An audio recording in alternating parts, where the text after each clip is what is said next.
the only male teacher in this entire godforsaken all-girls school. When the last guy, Jack Bauer, handed the keys over to me, he leaned in close, his breath smelling like decay.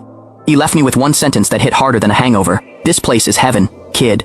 But it is also hell. Jack dropped that bomb and walked away without looking back. I stood there like an idiot in the parking lot, unable to process what the hell just happened. Honestly, ever since I got the job offer, I'd been in a daze. I was a lackluster P major, fresh out of college, drowning in student debt. I'd papered the city with resumes, but this place was the only one that didn't toss mine in the trash. It wasn't until I drove through the gates that I realized it was an all-girls academy. Why the hell would a girls' school need a male gym teacher? Even if they needed someone to teach squats and cardio, there are plenty of female coaches out there. It didn't add up, but the pay was insane. Plus, I got a private suite in the staff dorms, so employing the classic shut up and take the money strategy, I stopped asking questions. Upon arrival, the dean, Miss Sharon, told me to get the handover done with Jack, the outgoing coach. The first time I laid eyes on Jack, I almost shit myself. The guy was skeletal. I mean, scary skinny. His cheeks were sunken into his skull, massive dark circles under his eyes, and lips so pale they looked dead. He was over 6 feet tall but looked like a walking coat hanger, just skin stretched tight over bone. I immediately figured out why he was quitting, looking like that. Guy definitely had stage 4 cancer or was shooting up heroin in the locker room. Jack was cold as ice. Aside from the mandatory rundown of duties, he didn't say a damn word, but I could feel his cloudy, dead eyes tracking me every time I turned my back or bent over to sign a paper. It was creepy as hell. It made my skin crawl. After the handover, Jack gave me that one long, deep look. It was a weird mix of emotions, envy, bitterness, and horror. This place. Then he shuffled away like a zombie. I shrugged off his cryptic bullshit, looking at the state of him. His brain was probably fried from drugs anyway. Crazy people say crazy things. I sat down at my new desk and stretched, feeling the leather chair pop. Despite the weirdness, I was stoked. My teaching career was starting.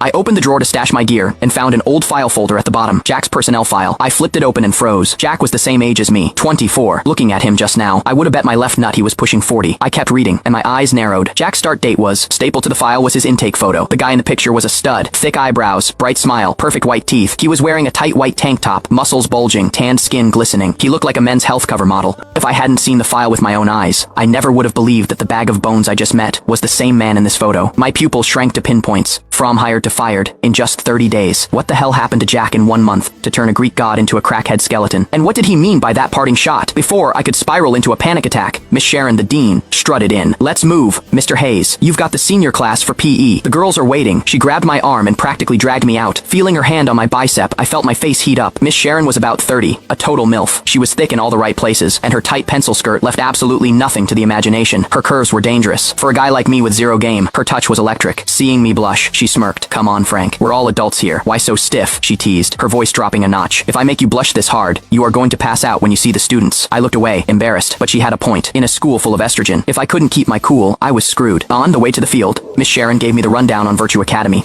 Most of the students were orphans or from broken homes.